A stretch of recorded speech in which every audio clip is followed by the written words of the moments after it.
You're listening to the Pace Radio Network here at paceradio.net. The opinions of the individuals during this broadcast are their own and may not be the opinions of their group or other organizations they may be involved with. All medical advice during our broadcast is not a medical opinion and should be checked with your medical physician.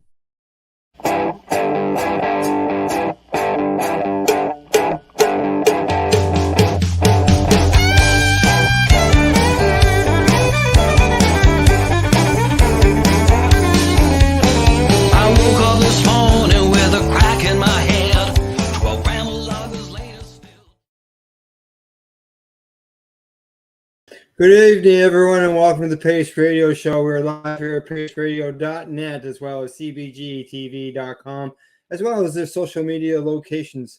Tamara, as you notice, isn't here with me tonight. She's going to be a bit late. She had to work to the top of the hour, so she's just getting off work, probably just running out of the parking lot, getting into her car so that she can get home in time in order to join us. So she'll probably be about 15 minutes until before she gets here. So I'll just carry on. I'll let people know. I want to let people know about our nomination, and as well as I'll bring our guest in for tonight, Shawna Dunbar, in about 5 minutes or so. It won't take me very long. I just want to let people know about the nominations and give you an idea what to do when you get to the website. So we'll get to that nomination part right away, and that is the fact that the Pace Radio Network here, everybody, all our shows and everything have been nominated for the best cannabis-related podcasts at the CannExpo Awards that are being held in Toronto. It's a first-time event, and it's going on from March 24th to 26th. All the voting is going on right now until the end of February, and then the winners will be announced at the expo. Last week we had a nomination here on the Pace Radio Show in the Canna Witch, Sean Black. He was part of the Inhalation Consumption Award, Best Online Consumption Award that is part of this. Next week, I've just as we were about to go live, it looks like I've confirmed another guest who is another nominee at the CannExpo Awards, as well as once it's all over and done with, as far as the voting end, we've got a special guest lined up for the 1st of March, and that is the CEO of the CannExpo. So I've always enjoyed expos and getting education and information out there. Obviously, in the last 10 years, things have changed, because when I was involved in things, it was treating yourself. It was all the grassroots end of things. It wasn't the businesses, and things are changing. So I'm going to I've been to a couple, and I look forward to going to this one and seeing how things are going there over that weekend. And I'm sure we will be reporting on the broadcast as well through CBG TV. We'll be on location and going around and talking to the vendors and others that are there, and letting people know, people who can't get there, reach there. That's the nice thing about those broadcasts, is if someone's living in British Columbia or Saskatchewan or down in Nova Scotia, they may not be able to get to those events, and being able to see them at least that way online gives them an opportunity to maybe not be there, but to feel like that that they've been there. So see what they're all about. See how things are changing. So, all right. Well, let's see. I've got a little video clip here that I'm going to play for you that we've been throwing around and letting people know about our programs here on the Pace Radio Network. For those who don't know, what we're all about, just to give you a quick rundown, there's 8 broadcasts that we do on a weekly basis here through 6 hosts, and all 6 hosts are patients that just want to be able to spread the information and knowledge around about cannabis, and as well as psychedelics that we do here as well. And we have 2 programs that touch on the psychedelic ends of things, as well as there's people who are just looking to hear about experience of other people who maybe have the same condition. For example, I have Crohn's disease, usually somebody who's got Crohn's disease can, it's nice for them to be able to learn off of another patient, and being able to hear that patient's story can help teach, that person on how cannabis has benefited them. And another thing too is it also helps educate people maybe who don't know anybody with Crohn's, but it also looks like it helps them learn about how Crohn's has affected somebody. So if they're ever talking to somebody with Crohn's, they say, "Hey, I heard this guy talking online about how cannabis has helped him with Crohn's disease," and so on and so forth. And maybe we can connect, or maybe you can hear his story. Just listen to what is being said. So it's just all about spreading the word and information, and that's what we try to do here. And as well as eliminate the stigmatization against cannabis, whether you're a recreational consumer or a medical patient, because we've been going through that for a long time. Even though the medical program's been around for 20 years, we're still battling that. And the other thing is we're here to give people a voice, as well as where they can be heard, whether they're somebody who's well known in the community, like we've recently had Remo on, or weeks before then I had a friend of mine by the name of Mike, who came on to the broadcast, who helped me 10 years ago when I was doing the treating yourself stuff. So it doesn't matter whether you're well known or not well known. We like to give people a voice, especially patients. So, all right, here's that promo. I'll be seeing you right on the other side, and then we'll bring our guest in.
So there you go. There's our little promo there, one of several that we're running, and we're always creating more, so expect more to be out.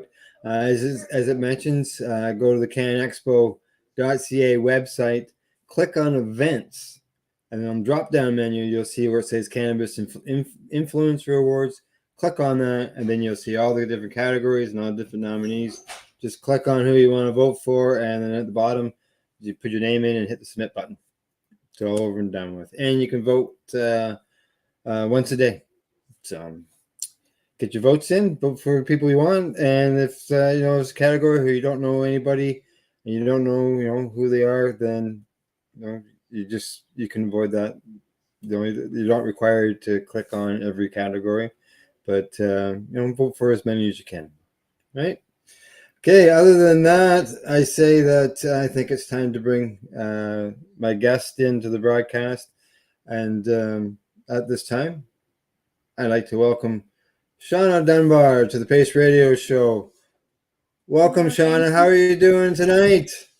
I'm good. I'm really happy to be here, and just want to congratulate you on your nomination and all the great work that you're doing in cannabis advocacy. So thank you so much for having me. Well, you're very welcome, and I'd like to congratulate you. And I'm gonna get this mixed up. EduCanNation. EduCanNation. Gotta pause. Yeah. And everybody there that's involved in all that, in your nomination as well. Yeah, we're so proud to be nominated as a nonprofit organization that we've been working together for 3 years. Working on standardizing cannabis education and getting it out there and promoting the importance of EduCanNation throughout our communities. It's not just for patients, it should be for everyone, for kids, for seniors, for especially for people that are working with patients should learn more about cannabis, our practitioners, and we're really hopeful that this nomination will help get us noticed a little bit more, and help get the good word of cannabis education out there. So we're really grateful, and we have such a great team. It's not just one person; we have a whole board of directors, and Right. everybody works really hard at working towards our mission. Yes, yeah, exactly. Takes a team. There's no I in team, and it's a lot of work. There's a lot of effort involved in order to be able to do this. Because it should, as a executive director and nonprofit organization, just to get to that point is a lot of just work and paperwork and all that. And everybody getting together and never mind trying to figure out a program that you're going to use in order to reach out to the patients. Yeah, that's it. It's a lot of stuff goes on behind the scenes to organize. First of all, getting everyone to agree on, like the name EduCanNation, and agreeing what our board positions are going to be and what each individual is going to work on and what our educational offering is going to be, and then actually getting in there and creating it. And then you got the whole side of marketing, which you seems to be doing pretty well at with your ads. We're just getting into that. Still looking for some help with marketing. But it's a lot of work for sure. But when you're passionate, it becomes easy work. Yeah, that's the thing. It's when it's passion driven, it's not work as as Right. you would think of as work, because it's something that you're helping patients. You're helping people. You're educating them, or you're improving their quality of life. It's And like you said, most of us come from a place of being patients, right? So we know correct. we live on both sides of the fence. We're not just educating, we know personally what it's like to deal with different medical conditions and how that can impact our lives, and then how cannabis can potentially help improve our lives. So I love the group that I work with. I love where you're coming from as well, the language you used when you were first introducing your show tonight, about being patients and giving a voice to patients and making sure that we're heard and that our needs are being met. Really, really important. And I think that that's part of the beauty of who we are. We're so passionate because we all come from that place of having had to learn about cannabis ourselves and having to self-medicate without guidance, and realizing that, hey, it doesn't have to be like this. We could really be Right. in cannabis education and getting it out there and making it easier for others. Like when I read your story that's at the EduCanNation website, and it talked about you had consumed some cannabis when you were younger. I was the Oh yeah. same way. And then, like for myself, when I got diagnosed with the Crohn's disease, I went looking right away to a friend of mine who I knew who had a license, who was just, because at that point this was in 2003, so like the program was still new, and to find out how to do things and to find out the medical benefits that they knew, so like talk to my doctor as well, and so on and so forth. So it was always important to be able to have some place where you can go and get that help, and it seems that EduCanNation is a place where people can go get the information and make a decision. Yeah, an educated decision, right? That's where Right. EduCanNation comes from. That's where my experience with my son, in particular. I mean, of course, I was a cannabis consumer since the age of 12 and never have really given it up at any point in my life.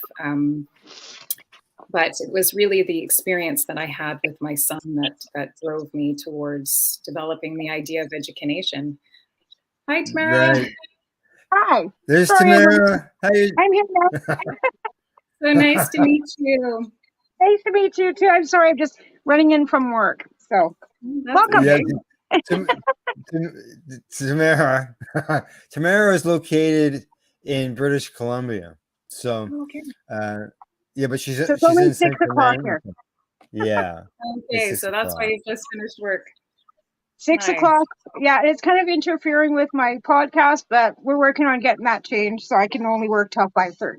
So That way she can race home and get here 15 minutes, just like I said. I'm yeah, looking Yeah. over there at the clock. yeah, Yeah. yeah. So It we takes were about 13 minutes to get from the shop to home. So I come running in and here I am. good. No speeding tickets tonight? No. And it's not snowing, so I don't have to, cut so long. We actually have bare, dry roads for a change. So Good, good, yeah. good. Oh, and before we forget, just so you know, I don't sing, but I can say happy birthday tomorrow. Thank you. Thank Happy you. birthday. Thank you. It was yesterday, but thank you very much. Yeah, it was, and I got a Facebook ban for the whole day for asking for clones. I put a post out saying, "Can I get some clones for my friends? Like, I'd like, prefer some sour diesel or, this and that." And I got a 24-hour ban for asking for clones. Over 24 hours was over her birthday. Yeah, over my birthday, right? So at least I couldn't comment or anything yesterday. It was anyways, I'm out now. But over Facebook too. clones, which We're was really trying kind to of, help people out. It's well, it terrible. pisses me off because the fact that we got people I've said worse. I've done worse. I've shown my pictures of my plants. There's plants being shown by growers and LPs and everything. And they're going to put me on a ban for asking for clones. And it said, because I was asking for Well, illegal substances. But not illegal here in Canada. No, it's not. And you can actually buy no. clones from the licensed producers now too. So, Not, you know, not illegal in Canada, Uruguay, Thailand. and 90% of the United States now because they're medical. Yeah, the list goes Um, on and on. Mexico now with small amounts for decriminalization. Even in British Columbia, every substance now, 2.5 grams of methamphetamine, right. cocaine, heroin, or anything is now decriminalized in British Columbia. So, right? That's right. But that's what Yeah, Facebook decided is I was violating Tamara. community standards. Facebook is like its own country, right? They make their own rules. Yeah, that's right. That's right. Good. Hey, Tamara, got a message for you. Oh, well, thank you very much, Irene. How are you? That's Irene Donahue. Good to see you. Thanks for watching. Thank you. Yeah, it was a good day. Actually, I come home to a dozen roses from my husband, some chocolate and a teddy bear, and I wasn't expecting anything. So it was a good day. Nice. Good. Good Yeah. day. There you go. Yeah. Good.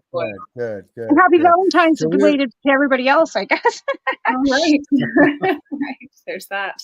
Yeah, there's that, Yeah. commercialized marketing, scam that they do every year. But hey, it makes people feel good. There you People go. like to, buy cards for people and some people find it, blasé and some people really enjoy it. So personal choices, right?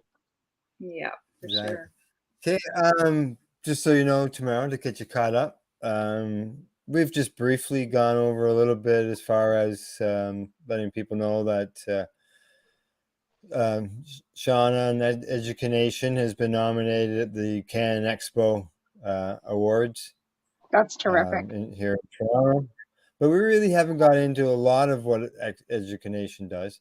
But just before you popped in, Shawna was just starting to talk about her son and getting involved in cannabis. Really, like she was already a consumer of cannabis, but that was all recreational, right, Shawna? Yeah, I maybe used tiny little bits of knowledge that I might have picked up as a teenager to, sort of tell adults, well, it's medical too. It's not just recreational, but that was just for my own ends. I think I really got into the medical side of things. My son's epilepsy started when he was 3 years old. He had a seizure that lasted over 20 minutes, and I had to resuscitate him 3 times. I was lucky because he was in my bed with me, and my husband was away on a fishing trip, and he started to seize in his sleep at about somewhere around 5:36 a.m. just after I'd gotten up to let the dog out, and I'd crawled back into bed, and then he started to have this grand mal seizure. And I had been a lifeguard as a kid, and so I knew if a seizure doesn't go more than 5 minutes, it's okay. Just let it go, make sure that he's safe and, keep the phone close by. And then when we hit that 5-minute mark, I woke my daughter up, who was just 5.5 at the time. And I said, Oh. okay, honey, go call 911, put the dog in the bathroom. And my in-laws were living next door. So I said, go get Nanny and Bubba. And that's what she did. She was like, such a young kid, and she just like breezed right through it, did what she was told, stayed really nice and calm. My son. Would that would be like, it sounds like to me like you were very calm about the way that you did it, and maybe. Yeah, I tend to be a calm person in the face of, anything that's going on. I don't know if it's my nature or if it's lifeguard training or what it was, but I was able to remain calm. And despite, the stress of seeing my son stopping breathing and, convulsing and everything. How terrifying. Was there anything that led up to that, or was it just random? Like, had you been sick, or? No, we thought we were at a party the night before at my neighbor's across the way, and he and his little friend had slept on the couch from 8:30 on. I carried him home. He didn't eat anything unusual. We checked the yard to see if there were I don't know. We looked for any kind of mushroom or something growing, or what could the kid have gotten into. Right. Of course, they did tests as well at the hospital. So yeah, it really did seem random. The type of epilepsy, they call it benign epilepsy because most epilepsies are caused by some sort of malformation in the brain or due to injury. But my son's brain is perfectly healthy, perfectly normal. So they don't know what causes it. They just know that it generally responds to the same types of pharmaceuticals. So we got to the hospital, and of course he was completely comatose. He'd been seizing for over 20 minutes, so his little body was absolutely exhausted. And they kept trying to wake him up, and he woke up, and then he woke up actually because the nurse was drawing blood and she broke the needle in his arm. So he had this broken needle with this stream of blood pouring out of his arm. And of course he woke up and the little bottom lip started to tremble. And I looked at him and I said, "Bud, are you okay?" And he did this, with little tears rolling down his face. And he said he was okay. And he said, "You have to get him to talk.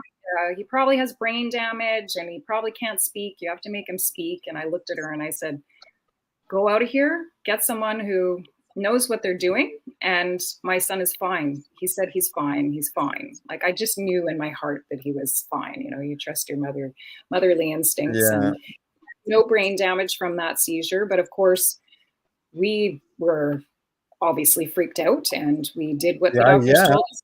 Put him on pharmaceuticals, even though I'm not, I'm not against pharmaceuticals, but I'm not someone who really likes to use them myself or use them for my family. Right. We tend to try things as naturally as we can. But we did that because when you almost lose your kid, you do what you're told.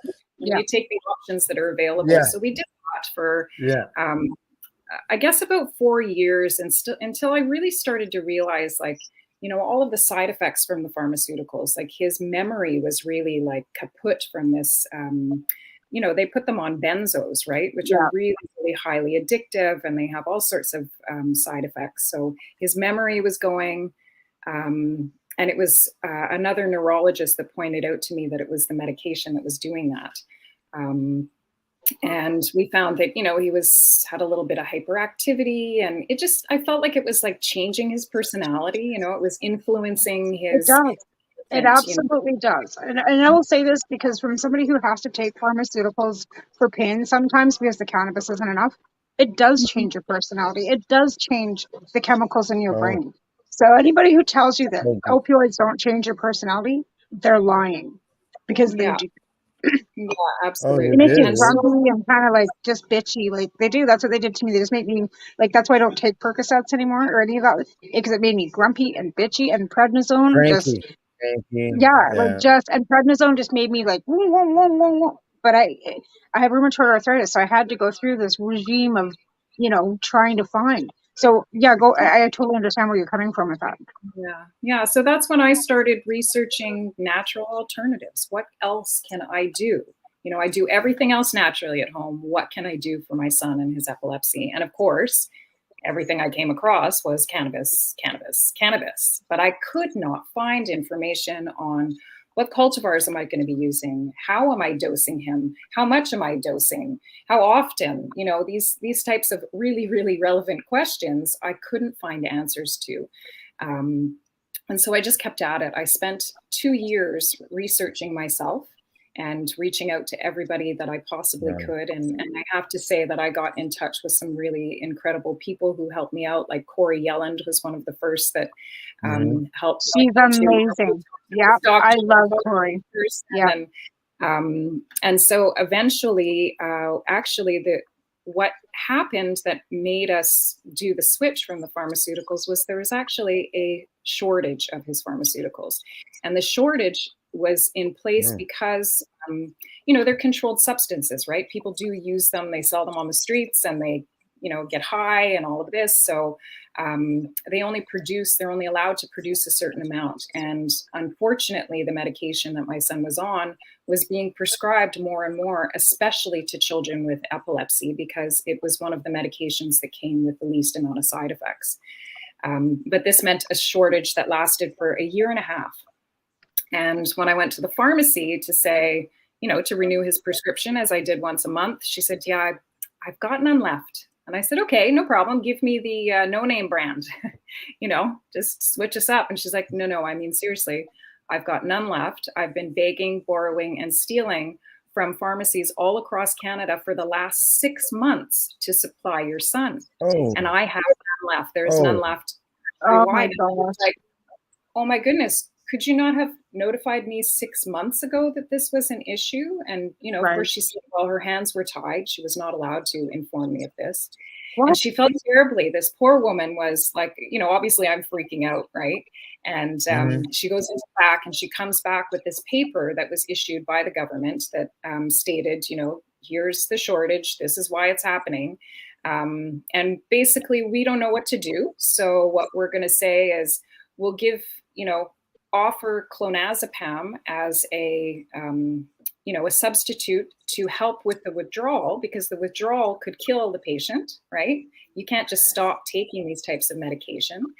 So we'll add that medication to, try to defer wean them down, right? Like you can't even wean them off of it if there isn't any.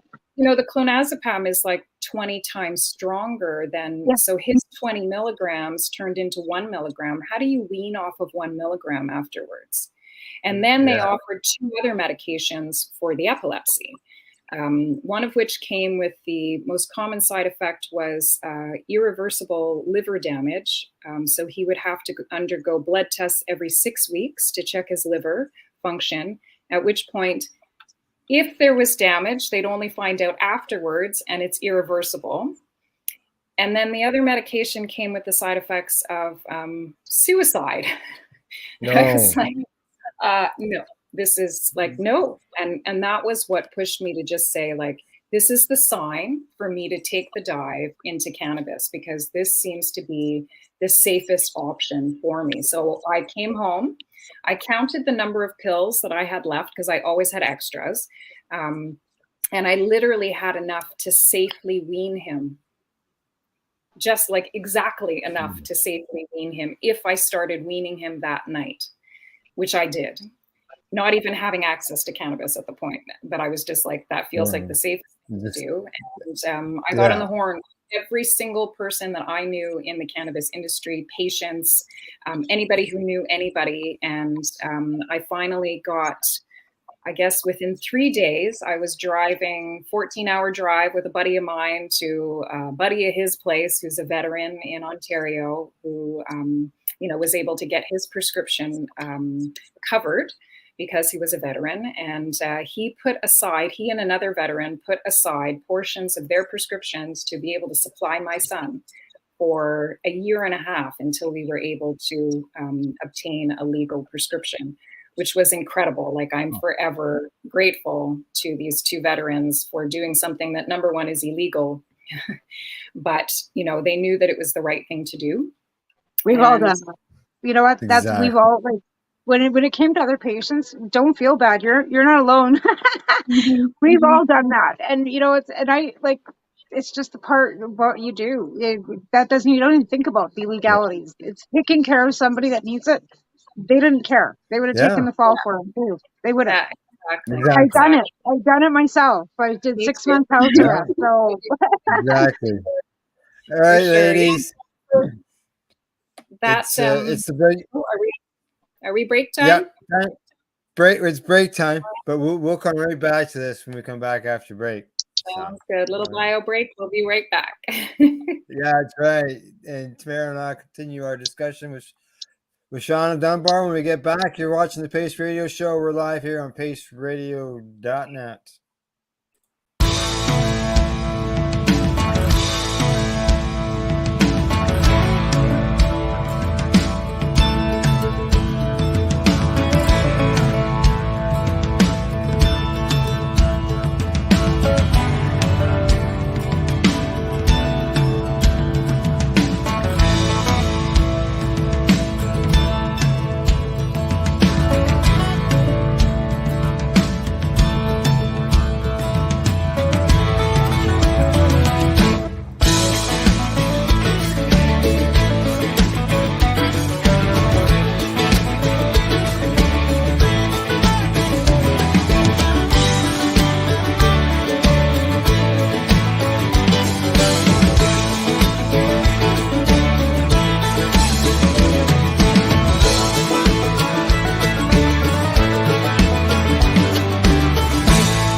You're listening to the Pace Radio Network here at paceradio.net.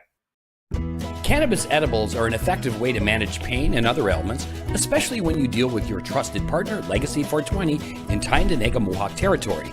You see, we lab test every product on site to ensure proper dosage every time, which is critical when consuming cannabis edibles. All Legacy 420 edibles are made by our classically trained baker and chocolatier, and we also have super tasty vegan options. Our baker has been in the industry for 25 years. She's also a chocolatier. Everything from savory to sweet, your chocolate bars, brownies, butter tarts, you name it, we make it. Talk to our knowledgeable Cannatex about our incredible variety available. Give your trusted partners a call. Legacy 420 out on your road.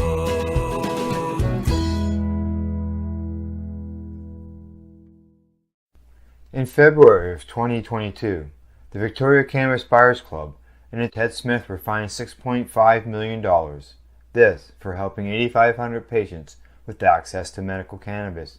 In our interview with Ted, he spoke to us about how people can donate to help in an upcoming court challenge. And here is part of that interview.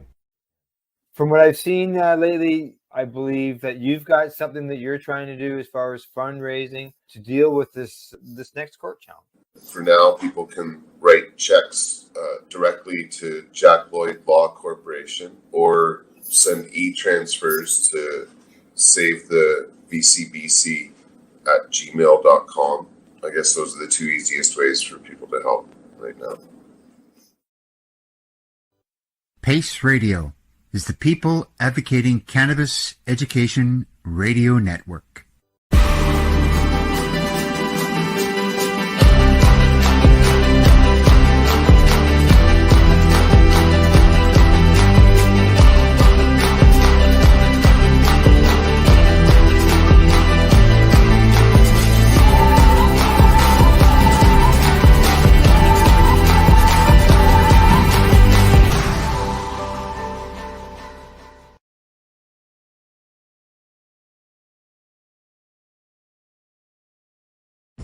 Are you watching television on Roku, Fire, maybe an Apple TV or even Chromecast? If you are, then download the Boxcast app and search for CBG TV. CBG TV broadcasting to a worldwide audience. Find us at cbgtv.com. You're watching the Cannabis Broadcasting Group here at cbgtv.com. Enjoy the buzz of legalization with Campbellford Lifestyle Shop. From lights to plant nutrients, books, consumption accessories, and more, we've got all your basics to grow or consume cannabis. Visit our info center or take a look at our piercing services and body jewelry, now available in-store through Campbellford Lifestyle Shop, 17 Bridge Street West, Campbellford. We are people advocating cannabis education here at paceradio.net.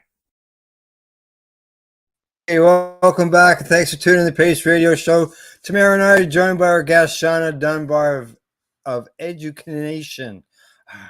Tongue twister word. I got it. You can tell when we're live when our bloopers are included in our broadcast. At the end of our little promo there on the vote, I forgot to hit I was listening to the music and I forgot to hit the sponsor promo. So we were flashed on the screen there just for a minute, just for a second. Oh, wow. That's what happens with live. It's live. It is what it is. We've had glitches along the way and we just roll with it. Exactly. Now, I'm late and I'm rolling in late. Like, come on, like seriously, this is real life, man. Yes. Now, just before the break, we did get a message in, and this comes from Jeremy Smith, and he says, "I'm so sorry to hear this. My son was in a coma from his autism medication. Nothing scarier than our babies going through this. My heart goes out to you. I'm so happy he's fine now." Yeah, my heart goes out to you too, Jeremy. That is it's frightening. It's frightening to watch our kids go through things. And I am so blessed that cannabis has been, my son has been 100% seizure free since he first started on cannabis. It has been miraculous for us. In fact, his EEGs show that he doesn't even have epilepsy anymore. So he used to consume, it's been a challenge. Having a child go through the school system and, all of the barriers that we face with that sort of thing. But everything that we have experienced, including just trying to obtain a prescription for him and get our grow permits and everything that we have been through has been what has led me to want to educate and want to help support other people. I can remember standing in line at this shady clinic with my, at the time, 10-year-old son. And we stood behind this gang who all had the same tattoos on their arms and all had the same broken arm. They all walked out with 30 gram a day scripts for sure were, being set up to start their own business. And, my son's watching people smoke joints and do their bong rips and everything. And he's like, "Isn't this illegal?" And this was before recreational legalization. Right. And I said, no. And, sometimes just because things are illegal doesn't make them bad. And, having to have these discussions with him. And I remember thinking, thank goodness I'm a person who's open to cannabis and understands, sort of the history of it and why it became illegal and all of this sort of thing, as opposed to just the average parent. And I thought no one should have to live through what we lived through and jump through the hoops that we had to jump through and deal with the barriers that we had to. And that's where EduCanNation came from. The idea of it came at least a couple of years before I met all of the wonderful women that are mostly in Ontario, Stacey Boback and Stephanie Massey and the whole gang that now makes up EduCanNation. It took a long time to find the right people who believe, as I did, that cannabis education should be at the forefront, not just selling products and getting high, that we need to guide one another and recognize it and appreciate it as the medicine that it is. So I'm so very grateful for everything that, especially there seems to be a lot going on in Ontario, and I'm grateful for that and all the people that I've met, that we're able to move forward with this mission. So, there's some, it's just not, some people think, well, those people are just out there smoking cannabis or smoking pot or whatever, but it's not about that. There's all these benefits and there's all these people of all ages, from 3 months old to 95 years old. I've had 95-year-old people come to some of my stuff in the past. And, you know, you're not going to expect somebody who's 90 years old all of a sudden start smoking joints when they haven't smoked anything in their entire life. But So there's to so be many able to other have ways of access, consuming it now. Exactly. So Right. many other ways for Yeah. them to access it. And I think that's one of my favorite things is working with patients that, you know, my journey led me to start EduCanNation. It led me to continue my education and become certified as a cannabis educator. And then led some doctors to find me. You know, I live in a small town and they heard this buzz about this woman who was working with her son and then helping other people. And they actually invited me to work in their family practice, which is really a real good. privilege. So I work in a family practice in Saint-Sever, Quebec. And I work solely with the patients that the doctors want to prescribe to. They've tried everything else, nothing's working. They say, go see Shawna.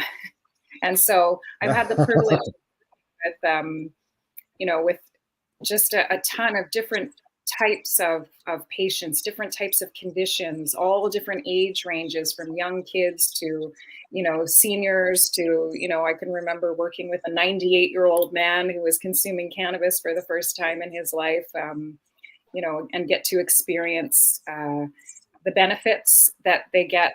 Not everybody finds success working with cannabis. That's a reality. It's just like anything. Not everybody finds 100% success, but to watch them go through the experience of learning and embracing the idea of self-medicating and self-regulating and being aware of the potential of plant medicine as a whole and watching how that changes. You know, you get this introduction to cannabis and we used to think of it as being like the gateway drug, but I think it's more like the gateway to wellness because it opens up our minds to, you know, our habits, our nutritional habits, our sleep habits, our, you know, what are the other things that we're putting into our bodies? I find that that's a beautiful thing about working with patients in the way I do with cannabis, that they often go through major changes, major lifestyle changes because of the awareness that consuming cannabis brings to them. Yeah, I do feel so privileged in the position that I'm in to be able to work with such a vast group of different patients and learn about different medical conditions and all of the pharmaceuticals and all of the things that people have to deal with and help them along their way through and guidance and hand holding and Now as far as outreach within the community, like, you know, people, you know, might hear of you and find you online, but does EduCanNation do anything as far as like in the public where you might go to a, well, I'm going to say non-cannabis event, but any event in order to be able to, you know, let people know and distribute information? Well, that's something that we're working on. We've been busy on building, you know, just that we're a grassroots nonprofit organization. So we our foundation.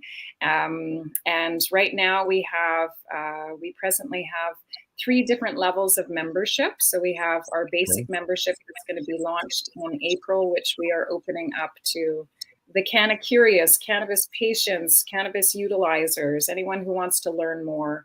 And we have our leadership membership, which we've been running for the last year, which is geared towards other cannabis educators. So creating that association of educators that can then work together towards creating a standard of practice. And we're just launching our professional beta testing for our professional membership, which is geared again towards cannabis educators or anyone working in the healthcare system that is supportive of cannabis, to provide opportunities for us to work together. So we're launching our clinic model, and we are also working on launching a cannabis outreach program. So we're developing content that, you know, the aim is to be able to bring into community groups, into schools, into anybody who will listen and allow us to provide some education. So that is on our book of things to do, things that we are working on. Of course, we're looking for funding, you know, to be able to support all the things we do and get things out there. But we're doing it. And we're We going to did, be, yeah. of course, the CannExpo. So if anyone wants to come out and meet us, and if anyone is ever looking for education, we have a wonderful group of educators that are, primed and ready to come out and offer education, whether it's one-on-one patient education or it's group education. We definitely have the ability to provide it, and we are working on marketing it and getting us out there into the public. It's been tricky to sort of develop this business through the pandemic, when we all sort of got shut down, doing things face to face. So we've had to learn this new way of working, and it's actually quite rewarding, because you get to with people. I'd never have the opportunity to meet you guys and talk with you guys if it weren't for all this technology. Oh, right? for sure. Right? Yeah, exactly. I mean, And, technology is a wonderful thing. Yeah, sometimes, most of the time. most Sometimes of it's the time, annoying. when it's That got too. gremlins, then it Yeah. can be very frustrating. But Yeah. exactly. Yeah, so we do our best to, we're trying to build programming, like I said, that we can get out there, and I'm dying to get back into that in person. I love giving talks out in the community, and I remember just as we went into shutdown, and I had a talk that I was supposed to be giving to our local cancer support group, and then we couldn't give it, and it had to get canceled, and then finally we ended up doing it sort of half in person and half online. So I thought that it was a great marriage of both worlds, and I'm looking forward to getting back into that as well.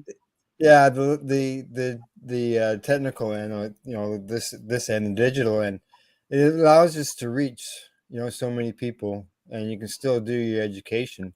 It's just like you say, it's just much nicer when you're doing it in person, and you go to the event, and it's all part of it.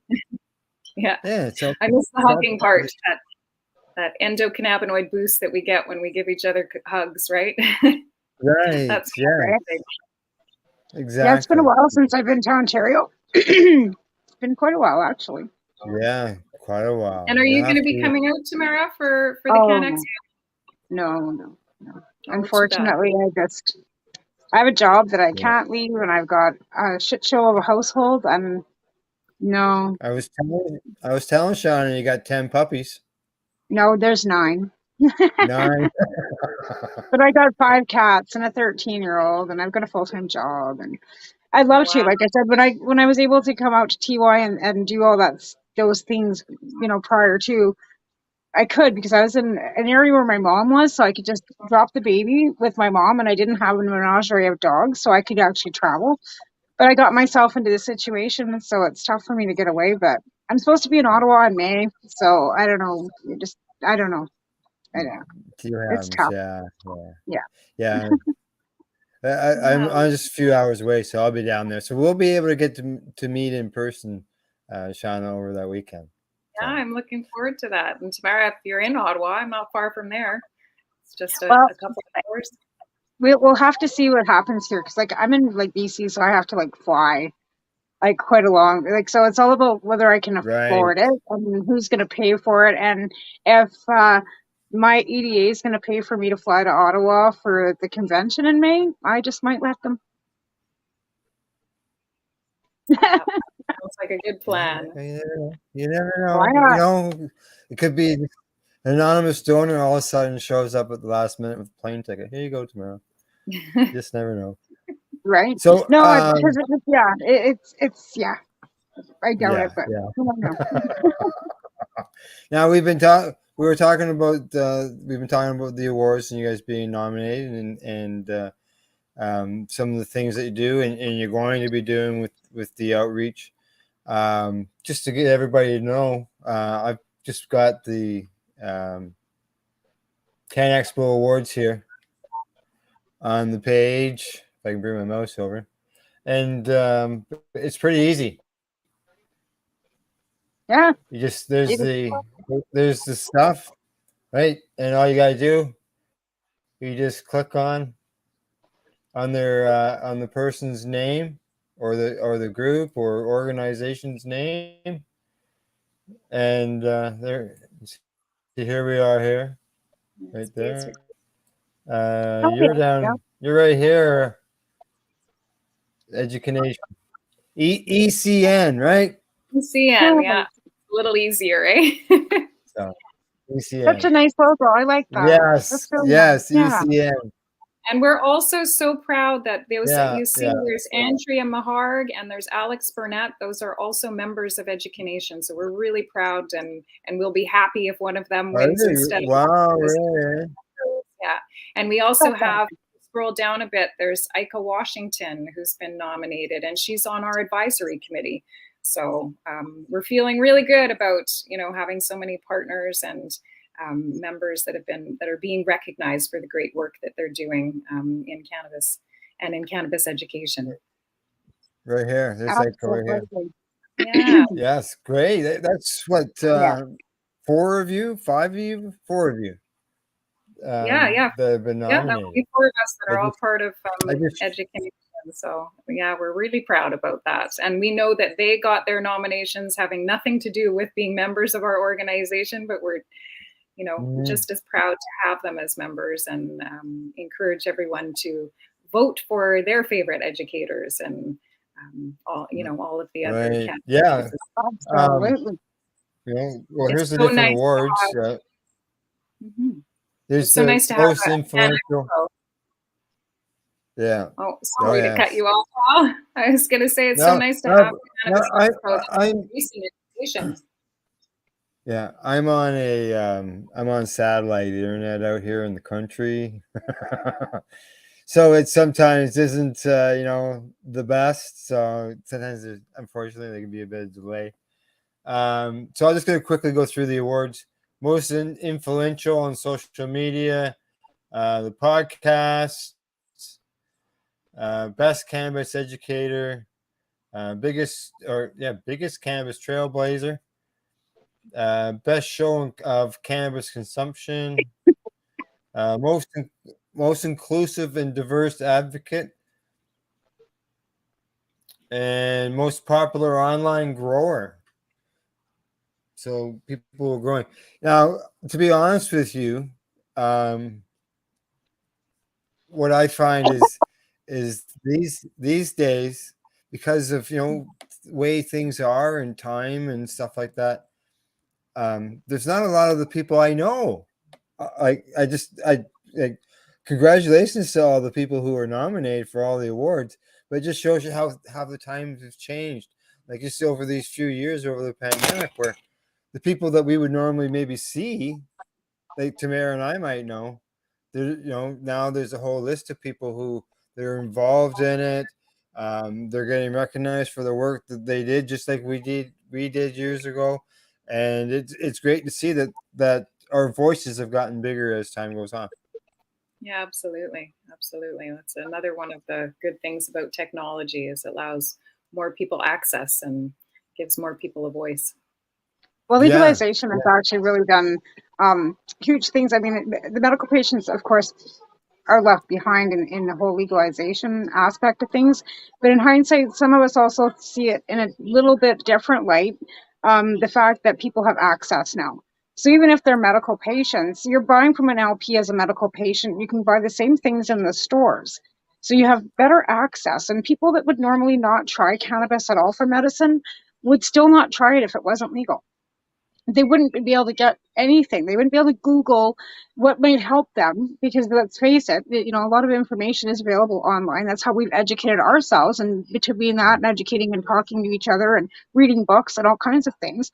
But the fact that they can go into a store and they can't ask the question, but they can reach out to people, and then that person gives them the information they need. They can go to a store and get it. Whereas before legalization, medical patients had we've had a hell of a fight to even get where we are, right? And that was one thing with Canadian Therapeutic Cannabis Partners. We wanted access for every patient in Canada. Yeah. People couldn't grow. People didn't have access to anything. There was no mail order. There was nothing. We had Flin Flaw in Manitoba, right? Like seriously, it was that bad back in those days, right? And now that we have legalization and there are available stores, pretty much, there are communities that don't have and opted out and whatever, but everybody has access if they want to. The stigma is starting to pan off a bit, and people are actually looking at cannabis not so as devil's lettuce anymore. You know, where you can say, well, I'm medical now, and they right, and they want to listen, they want to hear what you have to say. Where for years they would, and they, you know, there were so many doors that were slammed in our faces for so many years, right, Al? And now the doors are a little wider it's good. open, and that's, you know. Yeah, there's definitely pros and cons for sure with legalization. I think there's some new barriers that we're facing as patients with legalization. And Al and I talked a little bit earlier about the review of the Cannabis Act and that question number 5 of is it really? But we were also reassured by Ross Middleton, who is involved with Health Canada as well as Canadian Therapeutic Cannabis Partners Society, because that's the group that we're involved in.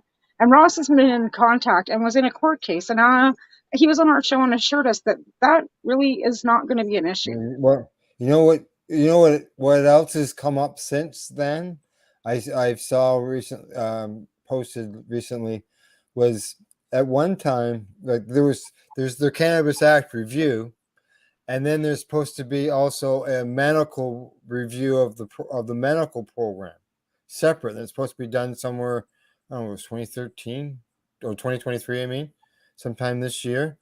But from what I saw posted online, it was announced that that's not going to happen now. That review isn't going to happen. A separate review of the medical program is not going to happen. It's going to be included in the present one that's being done by these people who are going around. That's panel has been set up. It's got 18 months to. So there won't be consultations. They will get back to consultations again, just like we were, you know, right before legalization. The consultations, what Ross is attending, is pretty much the same thing with the government. Because there's a new one. This one's going on right now. Because I know, like Ted's been invited. Ross is going to it as well. Yeah, where they're talking to this committee that the government assigned to do the review. Yeah, and we've got the best people going in there, and you know, like we have the best people going in there to talk to them. Now, whether they listen, like I said, when I sat in Vancouver, we had Tusaw there, John Conroy was there, we were all there, and they didn't really pay much attention either, right? They kind of worked, but here's the thing: they'll have court cases up their butt. There will be court cases. They you know, nobody's going to sit back and take it, right? I think we have a lot of voices that support medical cannabis and support the system in place, and hopefully they're going to listen. I'm personally a little terrified of it all, because I see the people who are running this review committee, and I look that none of them seem to have any experience in cannabis. Like, they're all politicians. None of them, no, and that's the thing. They won't, and none of them did. And we've had to talk to them. We've had to change their minds. You know, if it wasn't for the young liberals, we wouldn't have had any legalization at all either, to be honest. But if it wasn't for patients fighting for our rights in courts, we wouldn't have anything. The government's never going to hand us stuff. It doesn't matter who's sitting in the government. Harper's government wanted us to, you know, have just licensed production and send our pot to them in kitty litter. So we did. We sent them kitty litter, all right. Well, that's what we have to keep doing. We just have to keep advocating, right? That's what we got to do. It's just like some people said, well, cannabis is legal now. What do you need? You know, what do you still need to protest? Well, let's just say the list can get pretty big by the time we're done. I haven't got enough time between now and the start of the commercial. But there's things that need to be changed. You know, something simple is easy. Like, you know, I can go to a place and buy a dozen bottles of alcohol. You know, unfortunately, I'm using the alcohol explanation. Or I can go have childproof caps on them. No, or I can buy a dozen containers of lighter fluid that I can use to burn down a building or something. But there's no restrictions on that. But you're only allowed to have 30 grams of cannabis, which is just which is sad. And the So plant restrictions too. Like, really, I think we should be able to grow as much as we need. I don't think we should have restrictions on how much cannabis we can grow. There's no restrictions on how much you can store, sure, but yeah. why do we have restrictions on how much we can grow? 4 plants isn't enough for anybody because, like I've mentioned before, Health Canada set the standards for 1 gram being 5 plants for a medical patient. So in Canada, you can't even legally grow 1 gram of cannabis with 4 plants. So how they got their 4 plant count makes absolutely no sense when it's 1 gram is 5 plants for medical. So Well, and I don't think forget, that's got to change.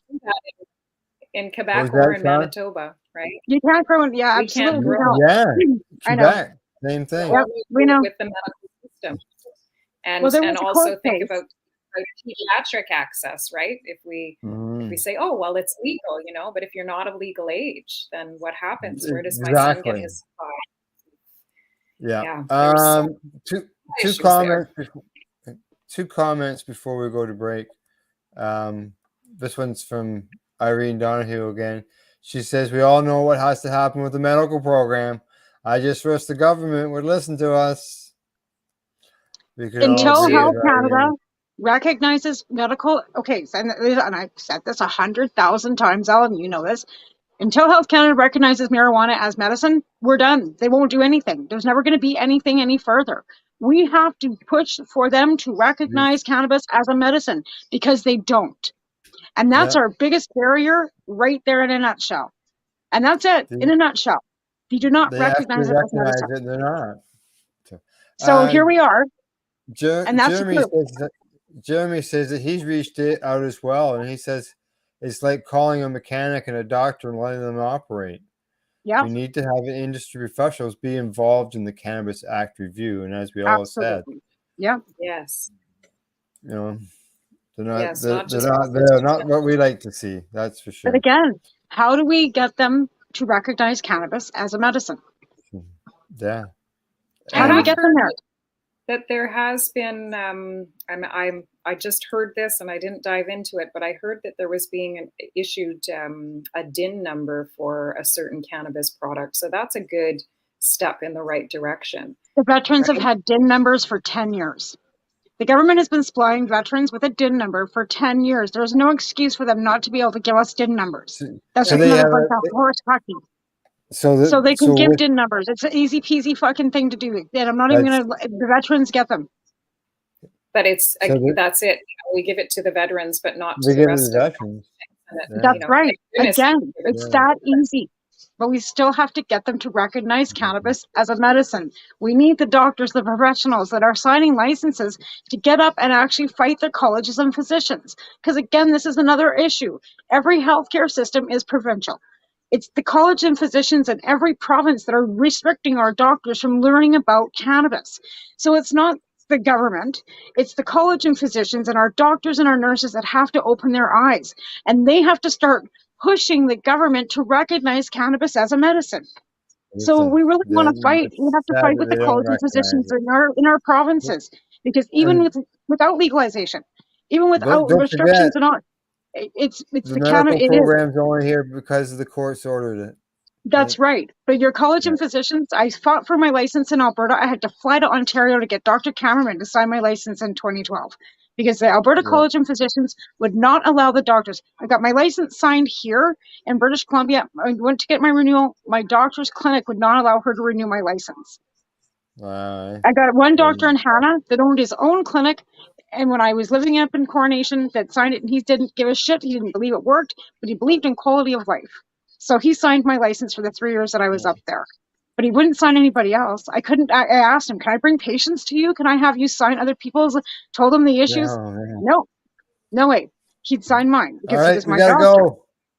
We gotta go. Break time. I can relax. All right, you can relax. That's right.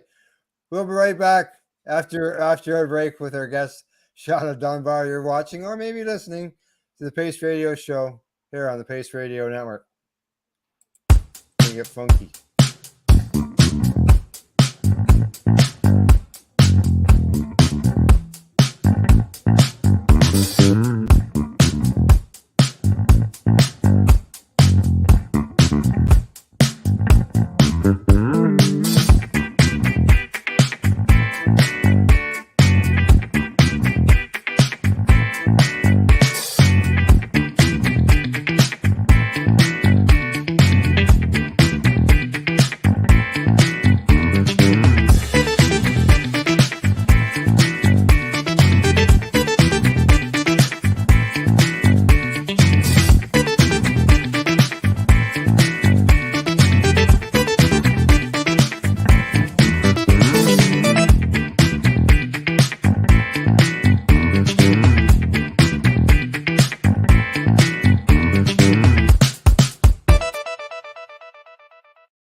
You're listening to the Pace Radio Network, here at Pace Radio.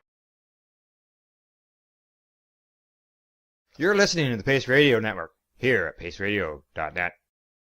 When you think of the number of unique products developed in the fields, kitchens, and labs at Legacy 420, it's hard to think that one stands out above the rest.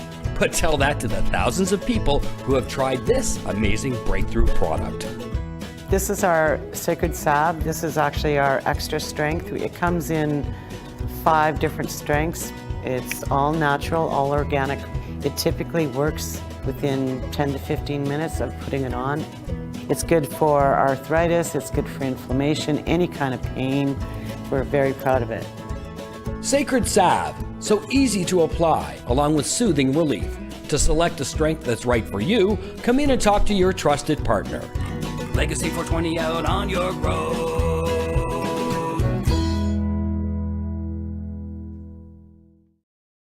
Pace Radio Network, by patients, for patients, and for those who want to know. Enjoy the buzz of legalization with Campbellford Lifestyle Shop. From lights to plant nutrients, books, consumption accessories, and more, we've got all your basics to grow or consume cannabis. Visit our info center or take a look at our piercing services and body jewelry, now available in-store through Campbellford Lifestyle Shop, 17 Bridge Street West, Campbellford.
Let's share Pace everywhere. That way it can help create peace. People everywhere advocating cannabis education. You're listening to the Pace Radio Network, here at paceradio.net. Welcome back and thanks for tuning in the program tonight. Tamara and I joined by our guest, Shawna Dunbar of EduCanNation. There, I think I got it right again. Yeah. All right. Good stuff. Okay. What I want to touch on now is back to EduCanNation. And then there's something else I want to get into, which I learned about today. So I want to ask you about that. But first, let's get into your services that EduCanNation offers. And it says here that you've got a clinic. Yes, our clinic. Actually, you're sharing a bit of an outdated page on our website that we're working at replacing. Oh, sorry. It's totally okay. Totally our fault. We've got a meeting on Friday because some of these. Do you want to update it while we're talking? But let me update. We will have our clinic model is going to be up and running soon because it's part of our professional membership beta testing. The idea is that cannabis educators, healthcare providers working together to provide holistic care for patients so that we're not just educating about cannabis, but that we're working with other healthcare providers that are cannabis friendly, and open to alternative wellness. So it's going to be called our Alternative Wellness Access Center for Education. Nice. Yes, and that'll be up and running very soon. So we'll be able to really the idea is that we can pair off the right educator with the right patient, because again, most of us are patients ourselves, are, and have experience in different areas. So if we can match the patient with the educator that has experience that is relevant to them, that's going to be more beneficial. And our so that's our Awake clinic, and then we have our outreach program, which we have decided the acronym spells AWOKE, actually. So it's our alternative wellness outreach education for communities. And we offer services, whether you're looking for services to learn more as a patient about cannabis, or you are looking for education for your community group or your business, we can supply those types of services.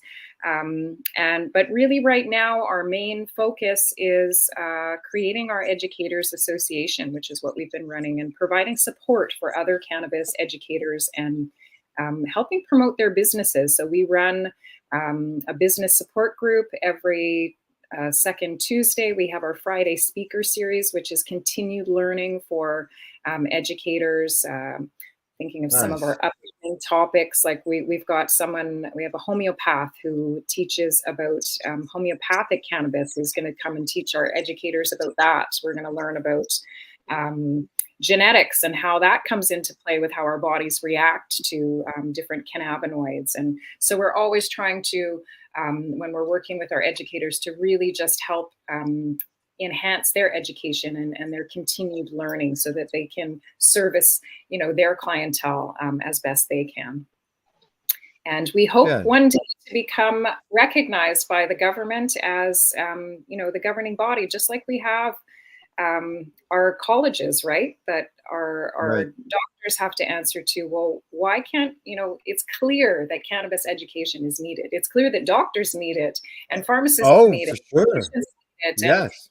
Need it, and everybody needs some cannabis education. So let's start recognizing the value of the cannabis educator, and that it should be an accredited profession, we believe. Oh, so I we're completely agree. on Yeah. that accredited board, and making sure that there is acknowledgement for all of us that have been at it for many years. There are many that have come long before I have, that have been teaching about cannabis, and there's true value there. So we want to recognize that. There is.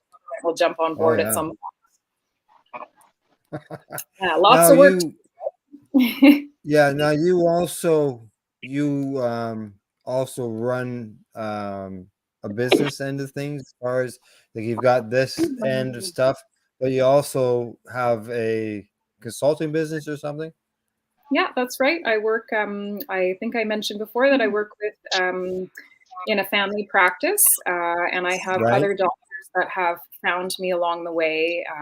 There's some doctors from the Montreal Children's Hospital who refer their patients to me, and my name just kind of gets passed around. I don't have a website. I don't do any of the online kind of stuff. I just go by word of mouth, which my business seems to stay afloat doing that. And I love working one-on-one with patients. My services, I give initial education sessions, and then I do a 3-month follow-up care package where I touch base on a weekly basis with my patients to check in, see how they're doing. How's the treatment protocol going? Do you need to make changes? Is it not working? Do you need to increase your dose? These are all things that we ask ourselves as patients, and we don't always get the answers from our healthcare providers. So to have someone who has experience that can sort of hold your hand through the process, what I try to do is to empower my patients, so that by the time we're finished, our relationship comes to an end after 3 months, that they don't need me anymore. They can continue on their wellness journey, and their journey with cannabis without me, because they'll be comfortable. They'll know how to do it in a safe way and to continue their experimentation. Show them how to create stuff, make things if necessary. Now, talking about making things, today I didn't realize this until today, but you're building a house. Yes, out of cannabis. You're building this out of hempcrete. That's right. That's right. My husband and I decided a couple of years ago that our little town here was sort of rapidly growing throughout the pandemic, which has happened, I think, a lot, probably in your areas as well. We see people here, all the Montrealers are coming north to the Laurentians, and our population has kind of exploded.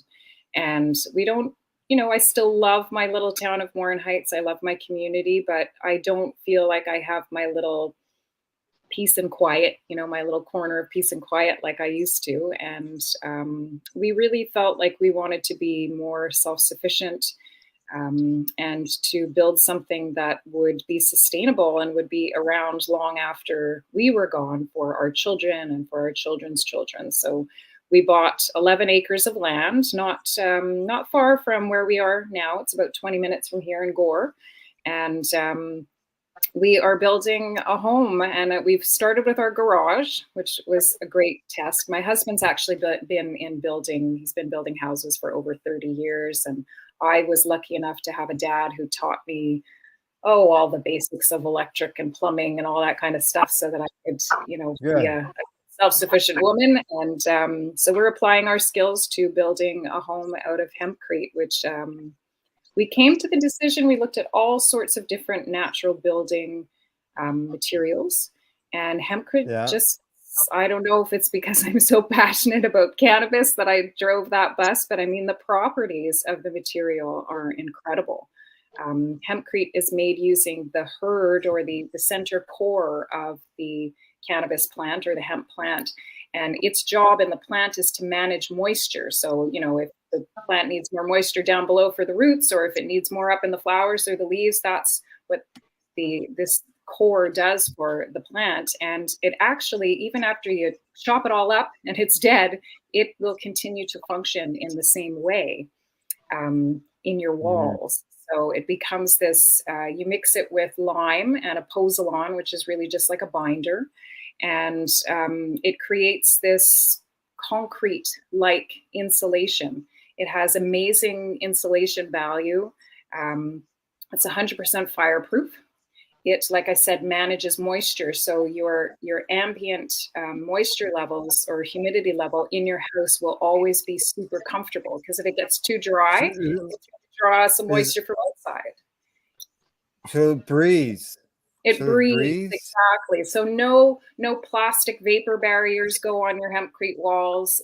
Your wall is meant to breathe, and that's how it functions best.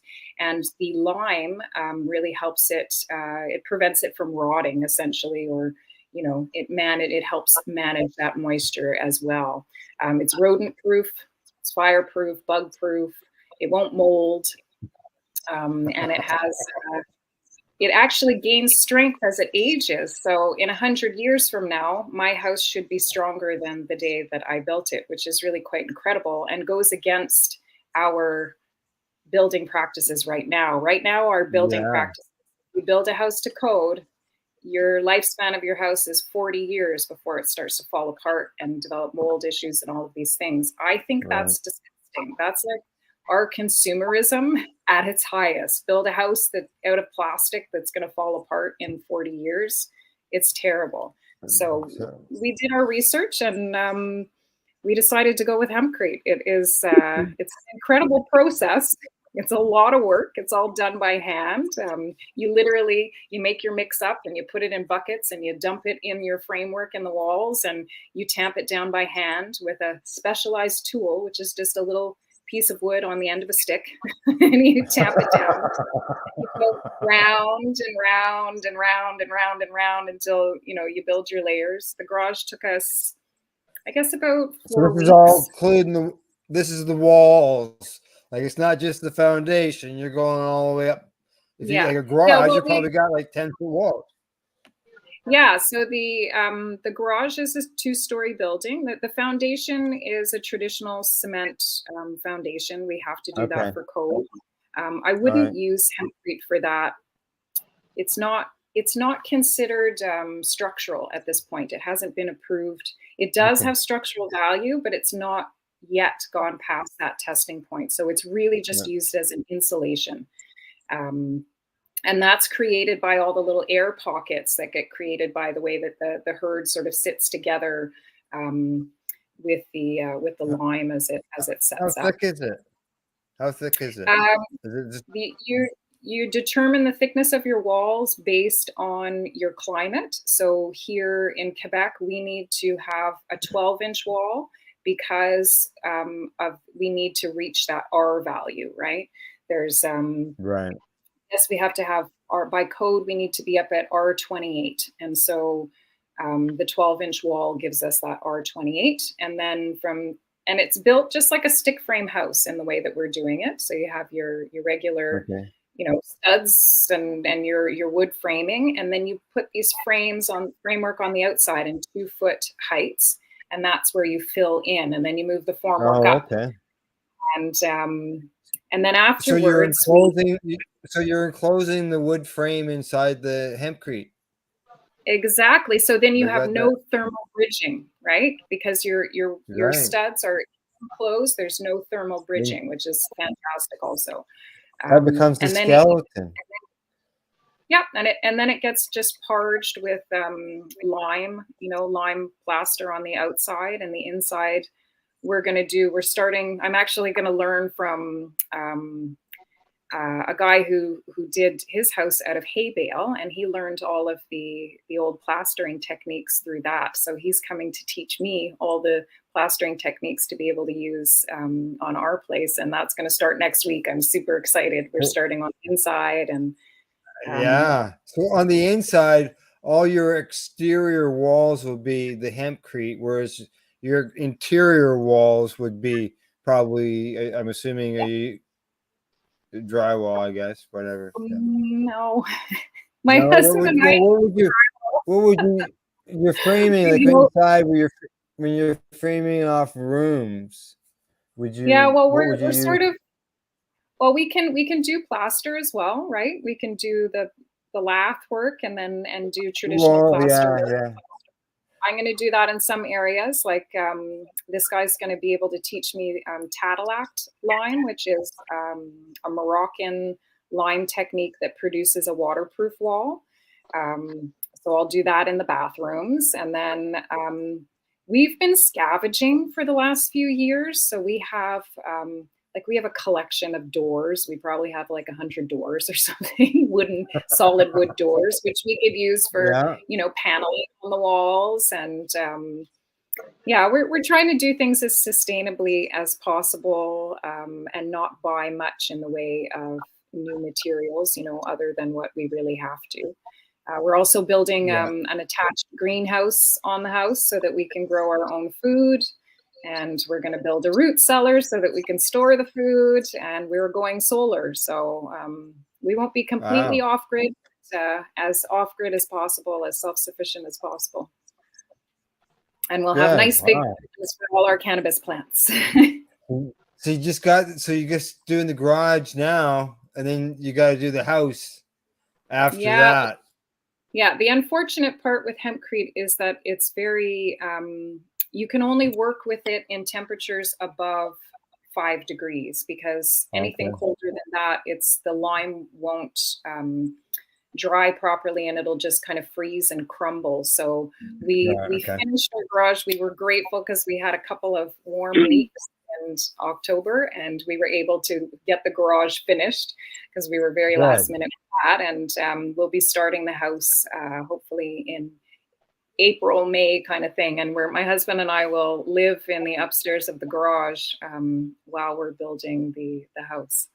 So it's a family affair. My son's been helping as well, and we've had some friends and neighbors come along, and those that are interested. Yes. That's great.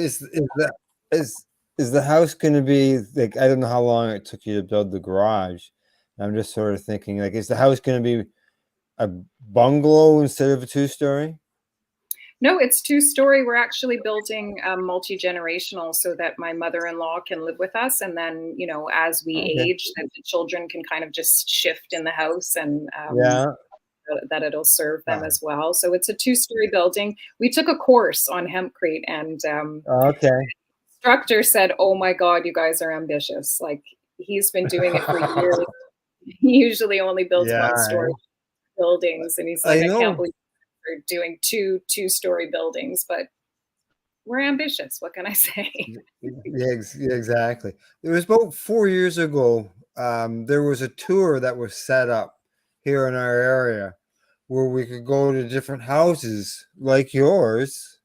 You know, whether it was bale and straw houses, whether it was a dirt house, whether it was all compact dirt, Yeah. so on and so forth. To be able to go and see these things, because it's not what you don't see those in subdivisions anymore. You know, they're just sort of one of a kind. Each one's different. Yeah, that's well, that's the beauty, I guess, of natural building is people tend to be a little bit more creative and think outside Yeah. of that box. Although you'll go on my Facebook and see some of my photos, and you'll see we're just building boxes. We're not being super creative with what our houses will look like. We're keeping it fairly simple. The end product should kind of look like an old English farmhouse. Okay. You know, because of the lime Yeah. and everything else. Yeah, I'm Nice. so excited. I'm so Yeah, that excited sounds great. to be getting back at it. I love the physical labor, and I love that people are interested to learn about it in the hopes that, you know, maybe we have a lot of builder friends, and we're hoping that they'll like see what we've done and then maybe incorporate it in their building practices and Yeah. start working more sustainably, you know. Yeah, it's Yeah, and really it's neat. labor It's neat intensive, right? It's super labor by our intensive. medicine as well, right? Yeah. The Yeah, that's great. the It sounds so fun. Fun, yeah. but a lot of work. Oh yeah. Fun, but a lot of work. So when it comes to getting your hempcrete, is this something that like I know at one time here we had the farmers got together and they had meetings about people that were coming in and, you know, suggesting for them to go into a hempcrete business and growing hemp. So like where do you get supply? Like how's the product Yeah, itself? it's funny because it's such a challenge, and I look at our cannabis industry and I think, what are they doing with all their stocks? It's ending up in landfill. Like it should be No, ending up in people's they're buildings. grinding it up and selling it in joints. They are. Oh, the herd? I'm Do you sure think? of it. Well, it tastes like pencil shavings. So that's my only thing. I think they're actually just grinding it up and putting it in pre-rolls. These are their premium pre-rolls. And they taste like pencil shavings. It tastes like stem. This is why I grow my own. But I yeah, don't buy them anymore. I just don't take my chances. I never buy a pre-roll. Ever. Yeah, supply is a huge challenge. It's a lot of our hemp is actually still being imported from Europe. Absolutely. Because there's, you know, we're having, especially with the herd for building, for whatever reason, a lot of the builders that I know that are working with hempcrete, they don't find that we have the same quality here that we're getting from Europe. You know, they've been doing it for a lot longer than we have.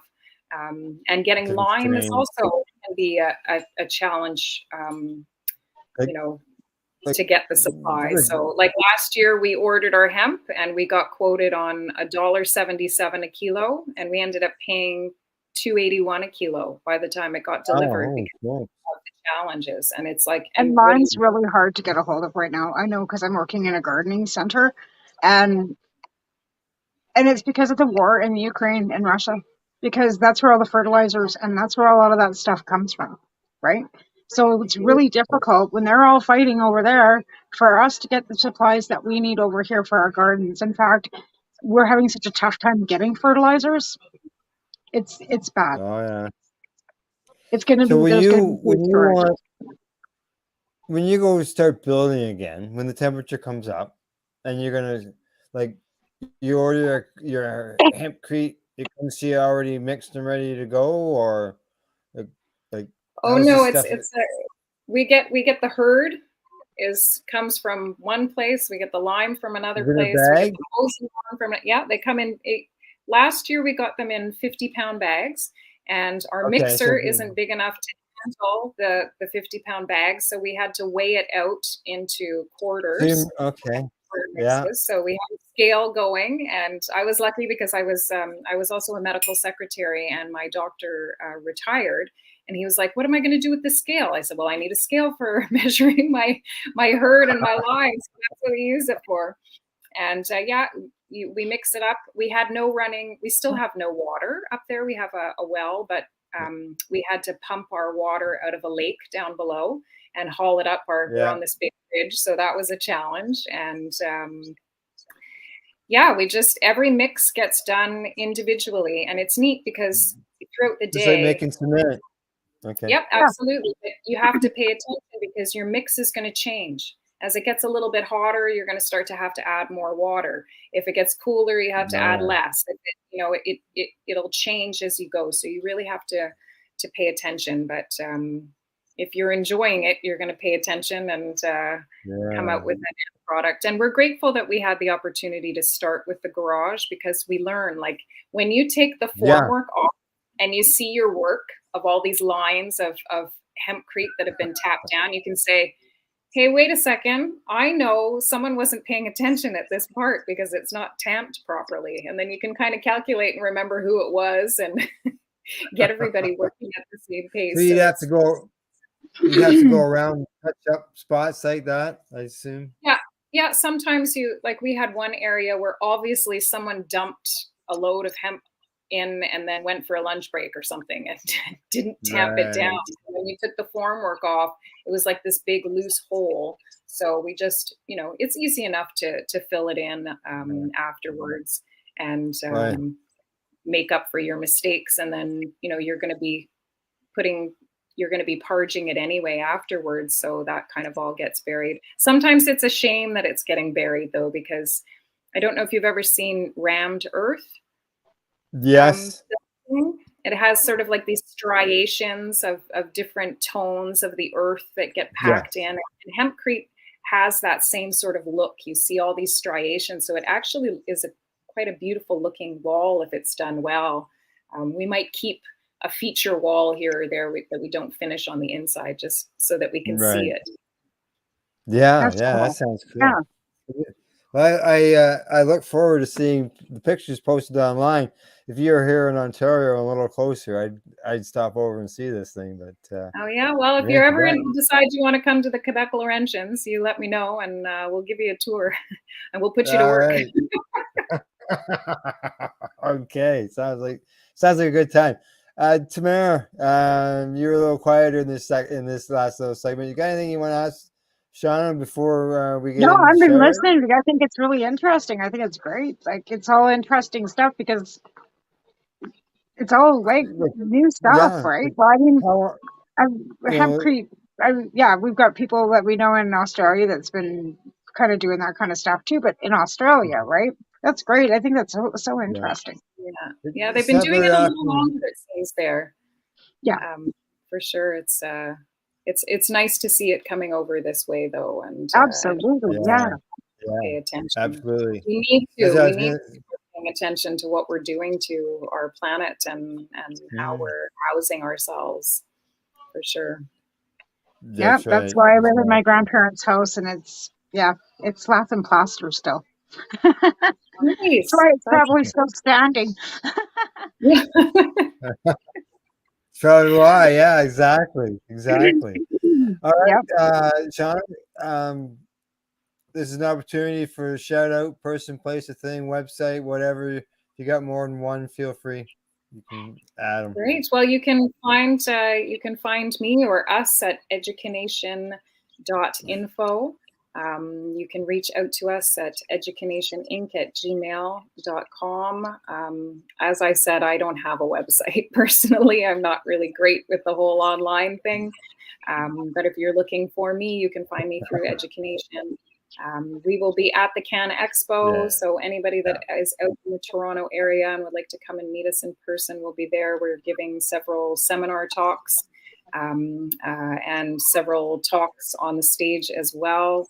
So really grateful to be part of the first Cannabis Expo that I have seen that is really making education an important part of what they're doing. So I take my hat off to the organizers for including us as educators, because I think it's so important. And of course, if you'd like to join our membership, just give us a shout. We have a discount on our leadership and our professional membership until the end of February for $420 instead of $650. So you can reach out and we will give you that opportunity to save a few dollars there to be a part of our great organization. And I don't know, maybe I should start sending you some info when we give our Friday speaker series and we do our master classes. We open those up to the public just on a donation basis. Oh, good. So, you know, those learning opportunities to the public as well. I'll start keeping you informed so you can share. Yeah, you guys got you've got a newsletter as well, right? Yeah, we have the ECN Digest that goes out usually about once a month. As we're all volunteers, it's not always very timely, but we do our best. We have even once a month is sometimes it can be hard to keep to. Never mind trying to do everything else. Absolutely, absolutely, and we try to promote our educators in those issues, and so tracking them down to do the interviews and stuff like that is challenging as well. But you can sign up for our newsletter by going to our website, and there's a subscribe button at the bottom, and that automatically subscribes you to our newsletter. I don't know what else I can think of. That's about it for now. If you're looking for help with cannabis as a patient, I do have, I guess I've been in clinical practice for about 6 years now, so I'm happy at any point to help anyone out. Just reach out. Super. Perfect. Yeah, or if you want to learn about hempcrete, we have free workshops all summer long.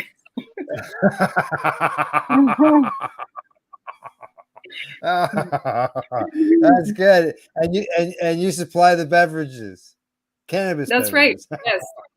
Yes, we do. And I'm a great cook too, so I'll feed you.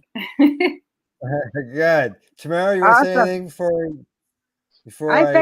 thanks, Shawna. It was great meeting you, and congratulations on your nomination, and I hope that everybody has a really great time at the CannExpo. I mean, unfortunately, I won't probably be able to get there. So, yeah, everybody can have a great week, and that's about it.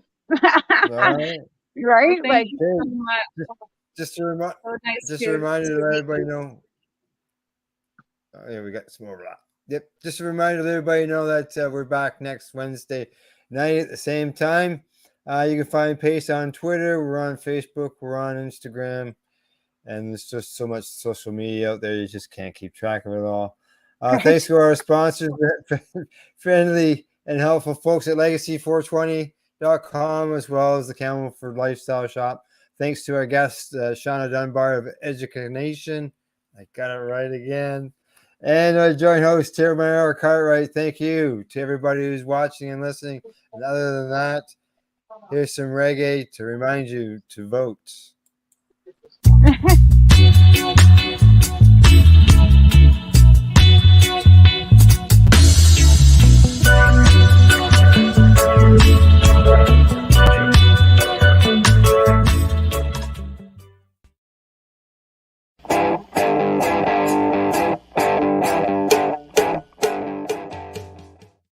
The opinions of the individuals during this broadcast are their own, and may not be the opinions of their group or other organizations they may be involved with. All medical advice during our broadcast is not a medical opinion and should be checked with your medical physician. You're listening to the Pace Radio Network here at paceradio.net.